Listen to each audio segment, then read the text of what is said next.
Once upon a sunny morning, a man who sat in a breakfast nook looked up from his scrambled eggs to see a white unicorn with a golden horn quietly cropping the roses in the garden.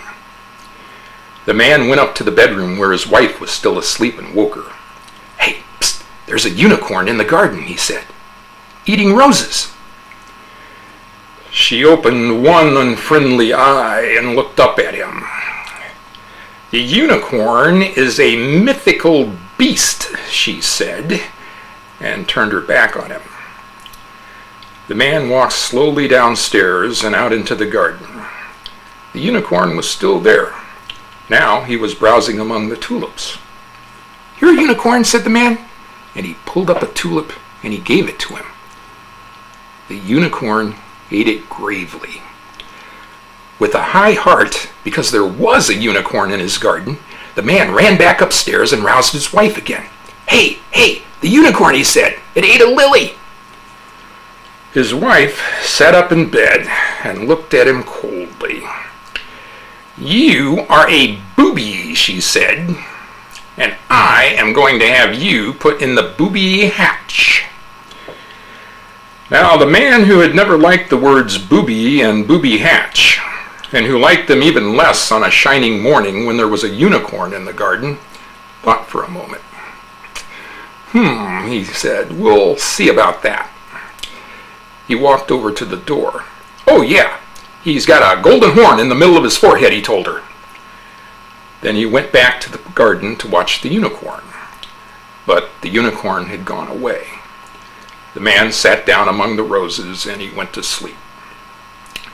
As soon as the husband had gone out of the house, the wife got up and dressed as fast as she could.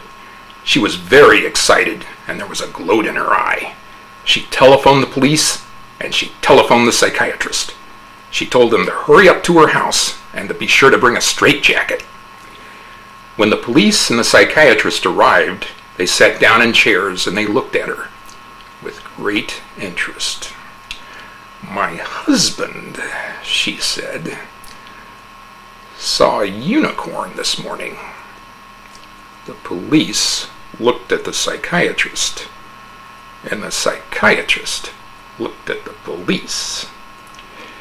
"He told me it ate a lily," she said. The psychiatrist looked at the police, and the police looked at the psychiatrist.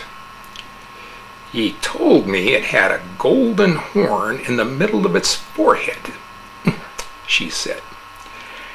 At a solemn signal from the psychiatrist, the police leaped from their chairs and seized the wife. They had a hard time subduing her, for she put up a terrific struggle, but they finally subdued her. Just as they got her into that straitjacket, the husband came back into the house. "Did you tell your wife you saw a unicorn?" asked the police. "Of course not," said the husband. "A unicorn's a mythical beast." "That's all I wanted to know," said the psychiatrist. "Take her away, boys." "I'm sorry, sir, but your wife's as crazy as a jaybird." So they took her away, cursing and screaming, and shut her up in an institution. The husband lived happily ever after. Moral: don't count your boobies until they're hatched.